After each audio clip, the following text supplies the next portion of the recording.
Hello everyone. Today marks the beginning of the 2019 Unite campaign of the 16 days of activism against gender-based violence, which runs from the 25th of November, which is today, to 10th of December, which is Human Rights Day. The theme for this year is Orange the World. Generation Equality Stands Against Rape. My name is Laila Matthew Daniel, and I have an NGO that I've been running in interventions in the areas of domestic violence and rape for the past 15 years. And this is a section that really concerns me, and I've done a lot of work in that area, gone on the road, done all kinds of rallies and fought against policies. And I'm so pleased that, you know, with subsequent years and new people coming up, it's getting better. I say it's getting better because for those who have been on this long journey, they actually, I'm sure, have seen, you know, little mini steps, and that is how a nation is changed. So while the names, times, and contexts may differ, women and girls universally experience rape, sexual violence, and abuse in times of peace as well as war. Because rape is rooted in a complex set of, patriarchal beliefs, power, and control that continue to create a social environment in which sexual violence is pervasive and actually, in some cases, normalized by the comments that come up when there are rape cases reported. You understand, the exact numbers of rape and sexual and assaults are quite difficult to confirm, due to frequent latitude and impunity for perpetrators, stigma towards survivors, and their subsequent silence. Because of this, a lot of rape cases go unreported for fear of stigmatization, shaming, and naming. The question at the back of their mind is, who will believe me? Some people will even try to put the blame on the victim, giving all kinds of reasons why the rape took place. It is very disheartening when people who should be voices of authority, religious clergymen and others, say things like, caution your girls on how to dress so as not to encourage rape. What? Do they not hear of babies being raped? There's so many cases. There's a well-known case of the 8-month-old baby who was raped and torn apart by a friend of the family. About 2 years ago, there was a lot of hue and cry over it, and I believe the First Lady and VP's wife and others visited the baby in the hospital and promised to make sure she's medically looked after. But I was surprised last week when I was contacted that the girl was practically abandoned, and the parents, aided by some people, have tried to get surgery done, which has not been successful. Now they need help for proper surgery, and I will try to get to the bottom of this and lend my own little social media influence help to try to see if we can raise money to enable this young baby to have a normal life. What about women who cover up their heads or faces or wear long gowns and yet get raped? School children in their uniforms. Women who trustingly are with a colleague and yet get raped, even though they are dressed appropriately. This class of women will never come forward for fear of ridicule and shaming. Take the instance of the very brave young lady, Bosola Dakolo. Her case shows how little people know about issues of rape and its effects, no matter how long. People spoke about it being 20 years plus, and so why should it be reported now? I'd like you to know that depending on the age of the victim, they may be forced into silence by the culture that unwittingly promotes violence and abuse against women, the girl child, and sectors like that. So let me tell you this, such traumatic experiences are stored away in a small part of the subconscious, and without emotional healing, they will be unable to live a healthy lifestyle until they can express the pain that they felt. No matter how young they were, it will affect their relationships, their health, even their ability to be successful. Some even degenerate into destructive habits in a quest to forget. I've had situations in therapy where a woman has come for clarification of a certain part of her now life. But by the time we commence our sessions, we discover that actually the cause of that particular problem is rooted in another quite unconnected problem in her childhood. Most of the times it is revealed during the process of therapy to be some form of abuse. it just stays there in a dark corner. And once triggered by a sight or smell or some word, it comes to the fore and affects all. It affects even the sexual relationship with their partner, the way she may relate to a man, even at work. It may be that some facial or body language just triggers something in her and she will just react. It doesn't matter how long. If it's not resolved, she can't really move on. So people will not report due to all of these reasons and more, unless there is some form of support that will encourage the survivor, because we like to say the people who have been through are not victims but survivors, because you know they're alive to tell the tale, because some have not been. But by speaking out, that survivor gets a release from the shame that continually keeps her in that dark area. So to speak means release for her, means freedom for her. And I tell you something, those who have perpetrated such rape, they may think they've forgotten, maybe years has gone past, but if I had to meet to talk to them, there are certain aspects of their life that has not actually moved on. And there are times that thing that they did will try to come to the fore and they'll suppress it too as well. So to help curb all this, one, the government, national and state level, should try to make it a priority, as called out by the UN, to focus on policies that would protect the woman and girl child from the acts of rape and violence, which is very destructive, no matter how long it is. The VAPP, Violence Against Persons Act, was put out in March 2015, but to date it is only a handful of states that have domesticated it. It gives all kinds of, helps and assistance to people who get involved or exposed in issues of violence and rape, whether male or female. But it's not domesticated. Today, 25th of November, the first sexual offenders register has been launched in Abuja. Quite a great feat. It is now dependent on the states to, domesticate it. Ekiti and Lagos have already got such a register. Up Lagos, we're always leading, you understand. When sex offenders are registered, then that is one foot forward to try to eliminate the issue of violence, rape against women and the girl child by 2020, as is the focus of the UN.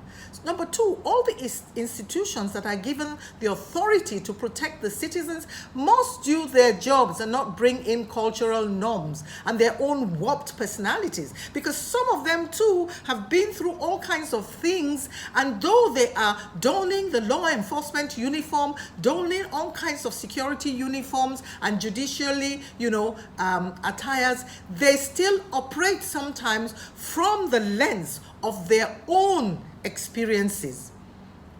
There are situations where the law enforcement officers talk down at rape victims, survivors, in a most uncompassionate manner, violating them over again with their words. Some even go ahead and say, what is the big deal?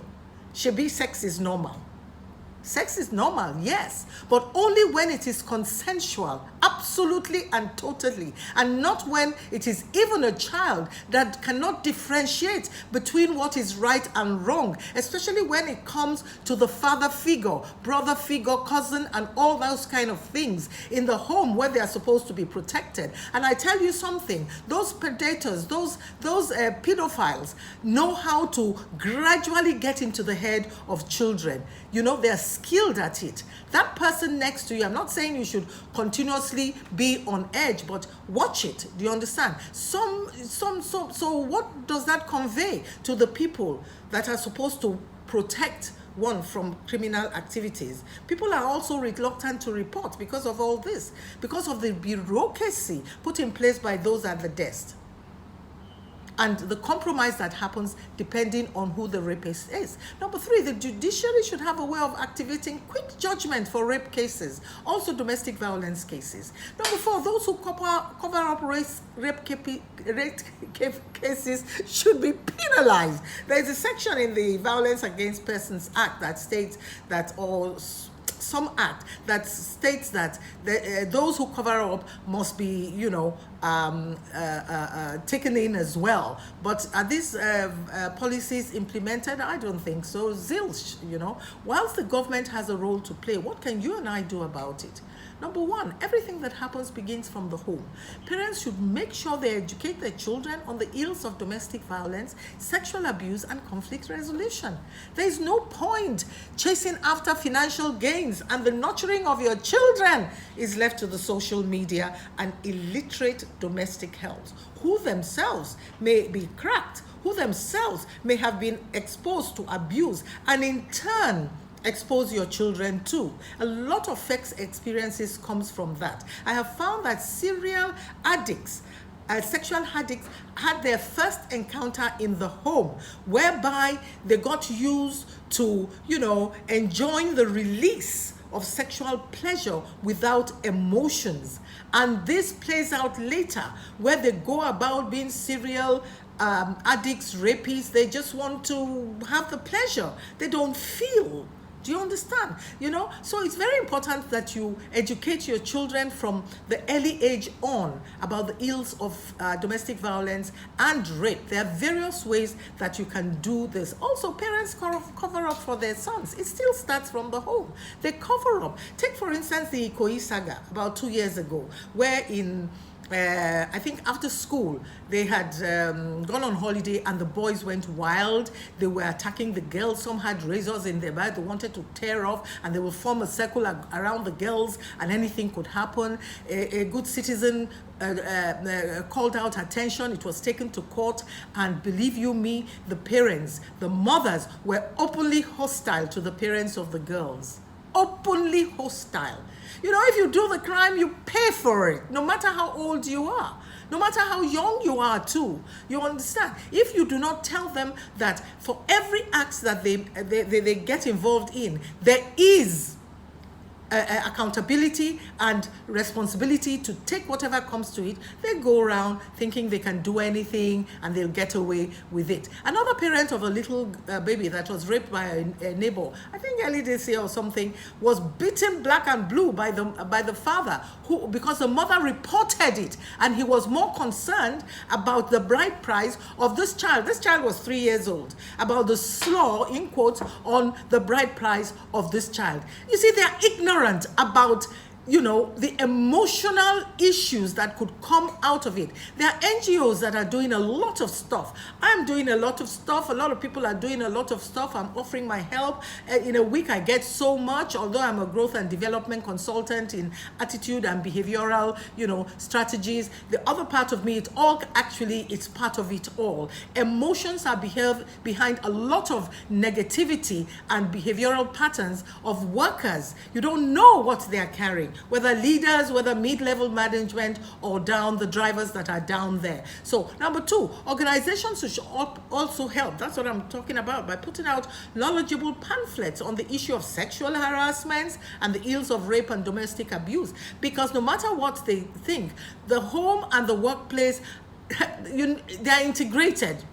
You understand? And a lot happens in the workplace which people keep silent about because of the fear of losing their job. I offer trainings on that because emotional mastery is key to productivity, and emotional issues of a person on the home front comes to the workplace, and it affects turnover, it affects responsibility. There are leaders who are cupboard domestic abusers, and they have sexual addiction.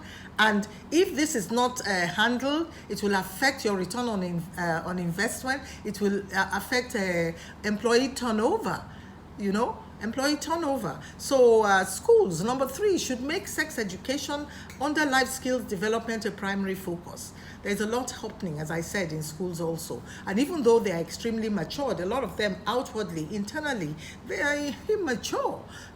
Delving in the lust of the flesh as a way to confirm their ego and acceptance amongst their peers is what they're thinking about, not really understanding the depth of destruction that goes with it. for themselves too as well, because they could go on to destructive habits, as I said earlier on. And number 4, men should lend their voices, please. I must say quite a few men are really knowledgeable about all these repercussions.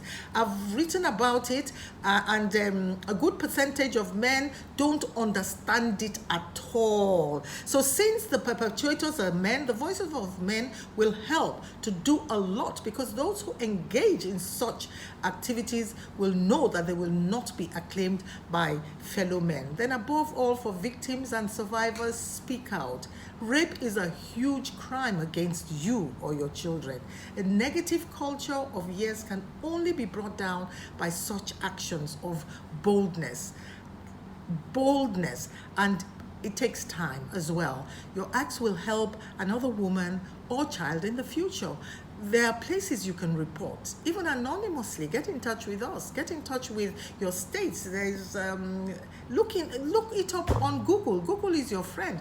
Find out where you can report rape in Lagos State, in other states, in your state, whether you're listening to this anywhere else in the world. Don't keep silent. So it all concerns you and I. We're the change we want. Women make up a large chunk of society's or a nation's populace, and are the primary nurturers of subsequent generations. If women are fragmented, they can't give their best. It shows up even in women who have attained some form of success. It shows up in their reactions to arguments, in their reactions to confrontations, in the way they dress, in the way they do things.